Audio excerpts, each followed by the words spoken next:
आज हम लोग करने वाले हैं क्लास छठा हमारी दुनिया के अध्याय 4 पृथ्वी के प्रमुख स्थल के रूप। जितनी से प्रश्न उत्तर है सभी करेंगे प्यारे बच्चों, ठीक है। तो इस चैनल पे शुरू से लेकर के अंत तक बने रहिए और देखते हैं सबसे पहले कि पहला क्वेश्चन क्या है। तो प्यारे बच्चों पहला क्वेश्चन यहाँ पर आइए, ठीक है।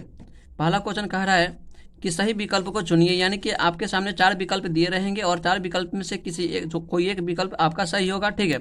तो पहला का प्रश्न पहला है, बिहार में सोन नदी किस तरह के क्षेत्र से होकर गुजरती है। तो इसका उत्तर हो जाएगा प्यारे बच्चों, ठीक है। Option is the right answer C हो जाएगा, यानी कि ग हो जाएगा, मैदानी क्षेत्र हो जाएगा। अब प्रश्न दूसरा को बात करते हैं। तो वाल्मीकि नगर बिहार के किस क्षेत्र में अवस्थित है। तो इसका उत्तर हो जाएगा प्यारे बच्चों पूर्वी क्षेत्र में, यानी कि ऑप्शन बी हो जाएगा। तो इसका सही उत्तर हो जाएगा प्यारे बच्चों ख, पूर्वी क्षेत्र में। अब हम लोग प्यारे बच्चों बात करते हैं तीसरा प्रश्न को देखते हैं। तीसरा प्रश्न क्या है, धान की फसल के लिए उपयुक्त मिट्टी है, ठीक है। तो इसका उत्तर हो जाएगा प्यारे बच्चों चिकनी मिट्टी। Option is the right answer C हो जाएगा। अब हम बात करते हैं प्रश्न चौथा का। तो प्रश्न चौथा में कह रहा है पठार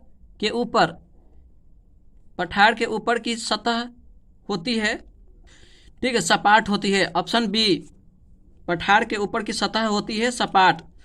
अब हम लोग पांचवा प्रश्न को बात करते हैं। तो पांचवा प्रश्न दिया है पर्वतों के कितने प्रकार होते हैं।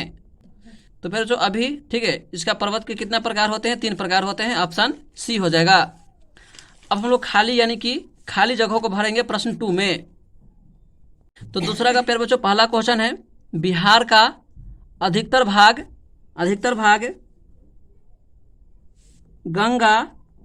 गंगा नदी के दोनों ओर मैदानी भाग के रूप में फैला है, ठीक है। आप लोग गंगा भर लीजिएगा।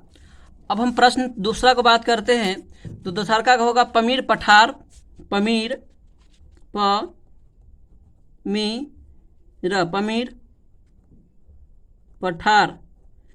पठार को संसार का छत कहा जाता है। पमीर पठार को संसार का छत कहा जाता है। अब तीसरा प्रश्न को देखिए प्यारे बच्चों। तीसरा प्रश्न में कह रहा है पहाड़ों की लंबी श्रृंखला को पर्वत श्रेणी कहते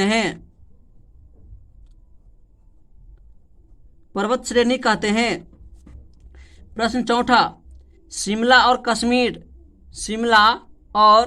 कश्मीर देश के प्रमुख केंद्र पर्यटन स्थल के उदाहरण हैं। तो चौथा का उत्तर हो जाएगा केंद्र। अब पांचवा देखिए। पांचवा प्रश्न है प्राकृतिक वातावरण के प्राकृतिक वातावरण के बदलते स्वरूप का मुख्य कारण बढ़ती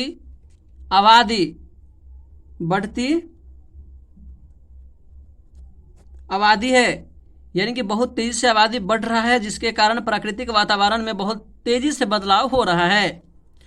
अब हम लोग बात करेंगे प्रश्न तीसरा प्रश्न कह रहे हैं सही मिलान करें, ठीक है, यानी कि सही मिलान करना है। तो पहला है जो, ठीक है, भ्रसो तथ्य पर्वत है, भ्रसो तथ्य पर्वत के साथ ख में मिलान करेंगे, ठीक है। और उसके बाद हम लोग दूसरा में है जो वलित पर्वत को हम लोग घ से मिलान करेंगे हिमालय से। और तीसरा प्राचीन पठार है जिसको हम लोग दक्कन, ठीक है, दक्कन क्षेत्र यानी कि क से मिलान करेंगे। उसके बाद जो प्यारे बच्चों चौथा है, चौथा का मिलान हम लोग करेंगे ग से, ठीक है। फिर चलो देखते हैं चौथा नंबर प्रश्न, ठीक है। चौथा नंबर प्रश्न कह रहा है कि मैदानी क्षेत्र की क्या विशेषताएं होती है, ठीक है। तो फिर उसे इसका हम लोग देखेंगे उत्तर, फटाफट सब लोग इसको नोट कर लीजिए, है ना। तो उत्तर देखते हैं कि क्या हो जाएगा। मैदानों की सबसे बड़ी विशेषता यह है कि वे समुद्र से ऊंचे या नीचे हो सकते हैं, परंतु अपने समीप पर्वतीय पठार तथा पर्वतीय से ऊंचे नहीं हो सकते। प्राय यही मिट्टी के बने होते हैं। अब दूसरा प्रश्न देखेंगे फिर बच्चों। दूसरा प्रश्न कह रहा है सड़क निर्माण का कार्य किस क्षेत्र में आसान होगा और क्यों। इसका उत्तर का फिर बच्चों सड़क निर्माण का कार्य मैदानी क्षेत्र में आसानी से होगी, क्योंकि मैदानी क्षेत्र प्राय समतल भूमि का प्रदेश होता है। मैदानों की वजह से प्राय एक ही प्रकार की मिट्टी पाई जाती है। यानी कि मैदानी क्षेत्रों में सड़क का निर्माण यानी कि सड़क बनाने का कार्य जो होगा बहुत आसान होगा, क्योंकि सड़क निर्माण अगर मैदानी क्षेत्रों में बनाया जाएगा तो वहाँ का जो मिट्टी होगा समतल यानी बराबर होगा।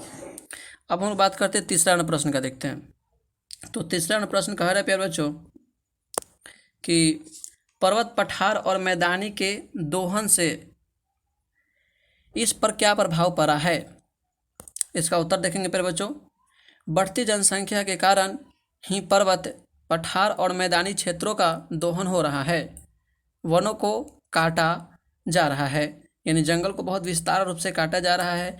इससे प्रदूषण की समस्या भी बढ़ी है, सही बात है। यानी कि प्रदूषण की समस्या बहुत तेज़ी से बढ़ रहा है, क्योंकि इस धरती पर बहुत तेज़ी से वन की कटाई हो रहा है। सड़क निर्माण के इन्हीं पहाड़ों को काटा जा रहा है, यानी कि सड़क बनाने के लिए बहुत सारे पेड़ पौधों को काटा जा रहा है, जिससे यह विलुप्त होते जा रहे हैं। यानी कि पेड़ पौधा जिसके कारण बहुत तेज़ी से विलुप्त होते हुए जा रहा है। अब बात करते हैं चौथा प्रश्न का प्यारे बच्चों। तो चौथा प्रश्न कह रहा है कि मैदान में ही अधिक लोग क्यों बसते हैं। मैदान में ही अधिक लोग क्यों बसते हैं, इसका उत्तर हो जाएगा मैदान में ही भूमि समतल होती है। यानी कि समतल यानी कि वहाँ का जो धरती होता है, भूमि यानी ज़मीन होता है, वो बराबर होता है। और वहाँ के लोगों को नहीं तो किसी प्रकार की पेड़ पौधा से खतरा होता है, नहीं तो बड़े बड़े पठार और पहाड़ से खतरा होता है। ठीक है, न कहीं अधिक ऊंचा न कहीं अधिक नीचा, जिससे लोग यहाँ कृषि कार्य आसानी से करते हैं।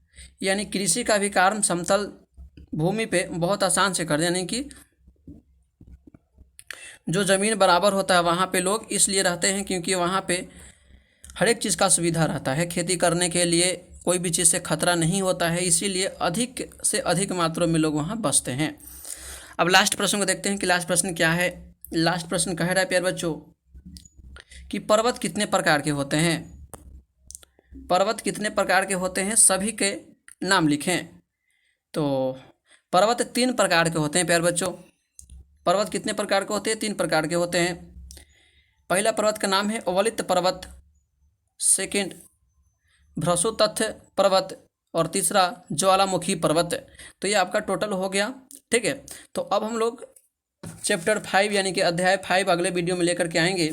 तो आप सभी से रिक्वेस्ट है कि इस चैनल पे न्यू है तो प्लीज़ चैनल को सब्सक्राइब कर लीजिए और इसको कॉपी पे नोट कर लीजिए और दोस्तों के पास अधिक से अधिक शेयर कीजिए। तो फिर से मिलते हैं नेक्स्ट वीडियो में। जय हिंद, वंदे मातरम।